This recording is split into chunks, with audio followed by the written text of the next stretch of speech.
Aula de pós-médio. Conteúdo são as variações linguísticas. O objetivo é compreender como as variações linguísticas são cobradas no Enem.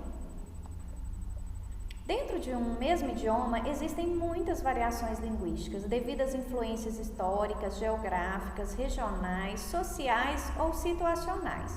Um exemplo muito claro é o uso do tu em algumas regiões do Brasil e o você em outras. As variações linguísticas ocorridas na língua portuguesa são a fônica de som, que é a distinção entre a palavra escrita e a falada, a morfológica, que é a alteração na grafia da palavra, a léxica, que engloba arcaísmo, ou seja, palavras que caíram em desuso, e neologismos, palavras que vão surgindo na nossa língua.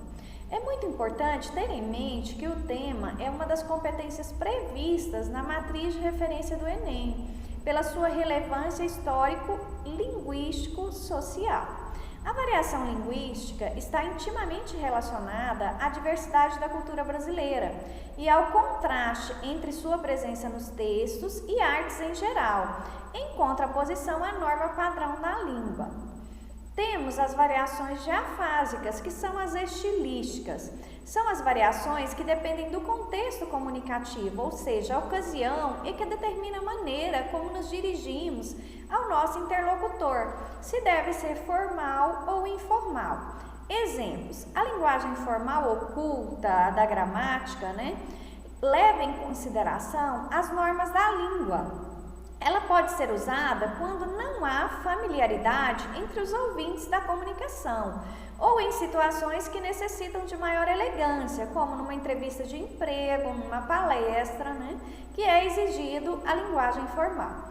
Por outro lado, a linguagem informal, ou seja, a coloquial, a do dia a dia, ela é usada quando há familiaridade entre os ouvintes da comunicação ou em situações descontraídas. É aquela que você usa no dia a dia para comunicar com seus amigos, com seus familiares, de forma bem descontraída. Temos as variações diatópicas, que são as regionais. São variações que acontecem de acordo com o local onde vivem os falantes, sofrendo sua influência.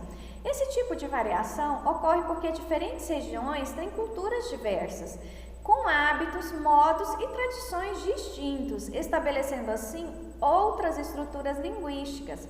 Podem ser observadas por diferentes palavras para os mesmos conceitos, diferentes sotaques, dialetos e falares, e até mesmo com reduções de palavras ou perdas de fonemas. Exemplo: a abóbora, que conhecemos no Sudeste, é chamada de jerimum no Nordeste brasileiro pela influência indígena, assim como a mandioca, que pode ser encontrada como aipim ou macaxeira, dependendo da região do país.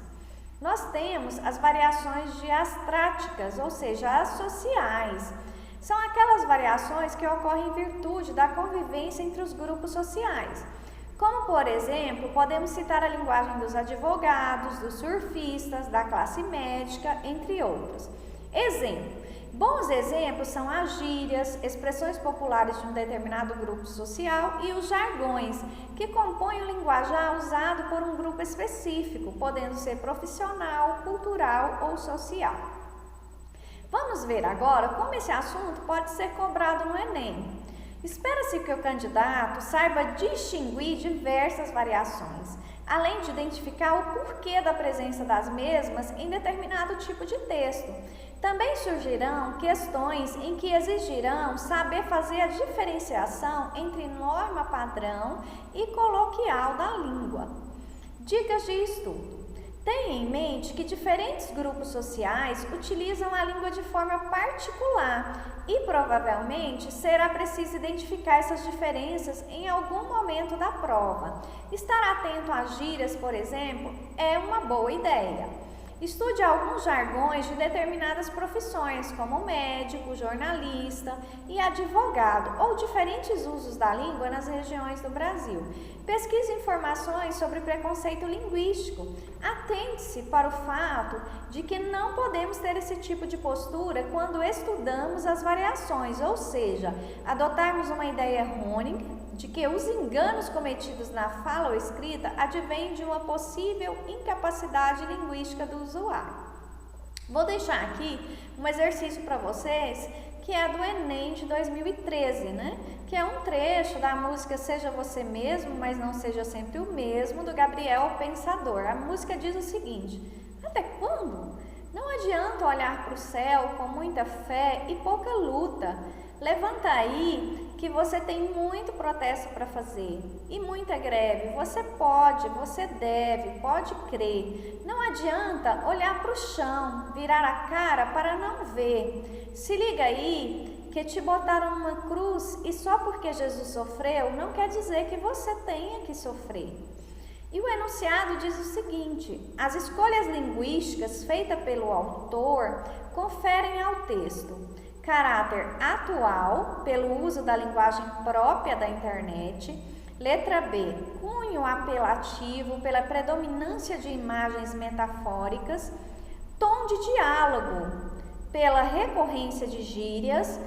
Letra D, espontaneidade pelo uso da linguagem coloquial, ou seja, do dia a dia, falada.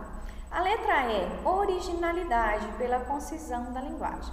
Essa é a atividade que eu vou deixar para vocês, tá? E até a próxima aula.